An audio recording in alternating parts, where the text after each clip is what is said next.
So I want to talk about something related to that I read on LinkedIn, which talked about how Valon had to build the servicer, right, the operational function of the servicer in order to earn the right to offer other servicers technology that would improve. You had to prove it out. And that is pretty unique to the Valon story. It goes against a lot of Silicon Valley conventional wisdom, which is like, just focus on one thing and do it well and, stay capital light. A lot of things are different about what you guys did. The technology needed to fix servicing has been around since probably like the 2000s. And so when you look at what the barriers to entry have been in terms of actually fixing the problem, it hasn't really been the technology. It's all about how you actually build the technology and then deploy it to the market. I do not think it would have been possible for us to build the right technology without actually running into all of the edge cases and all of the specific loan types ourselves, because servicing is a very exceptions-driven business. If you think about it, the happy path, it's like someone could build that in 2 months. A payment, you do the accounting. Easy, right? Super, super easy.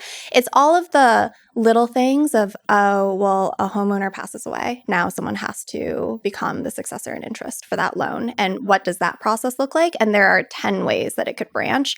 And so even just getting sort of the context and the domain knowledge needed to build the right platform, you have to kind of just go through it yourself. And that's tedious and it's painful. But to solve this particular problem, which is fixing core infrastructure, it's the only path that works. We're both companies that focus a lot on truth rather than trust. We're companies that prioritize technology and kind of a new approach to mortgage. We're both also companies that did the thing, in our case, lent on blockchain to show that you could do it, and then turned over that technology to our partners. So when did you realize that Figure and our approach to blockchain native origination was a natural fit with your AI native servicing? The two together makes so much sense, right? If you think about what servicing is, our job in our business is automating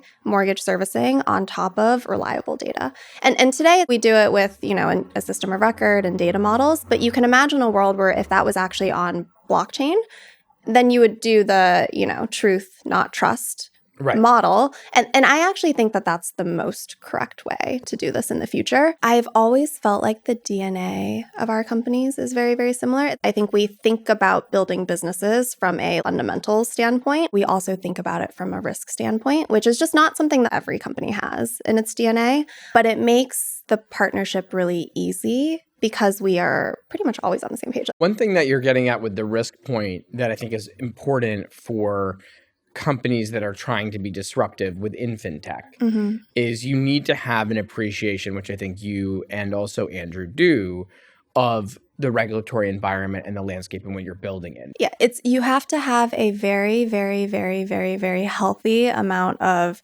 respect and understanding of just the environment that you're walking into.